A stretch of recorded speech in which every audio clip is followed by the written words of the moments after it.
Hey guys, today I'm going to show you how to get your Visible account number and PIN. First of all you have to do is download the Visible mobile app on your phone from Google Play Store or either from App Store. Once the app is downloaded, you have to click on open. Once the app is opened, you have to select the sign in button and sign in with your Visible account.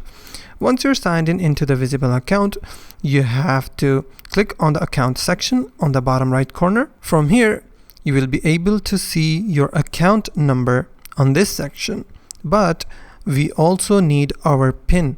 So to get our PIN, you will see an option called email a new PIN. So you have to select that option. Once you select that option, a PIN code will be emailed to you and you will get your PIN number. And you have to note that, or you have to make sure that the PIN you have requested has a lifespan of 7 days from the time of request, and you are limited to 3 PIN requests per 24 hours. And any new PIN request will invalidate your previous PIN. So these are some of the rules by Visible app, and that's how you can get your account number, Visible account number and PIN code from Visible. If you find this video helpful, please hit the like button and don't forget to subscribe.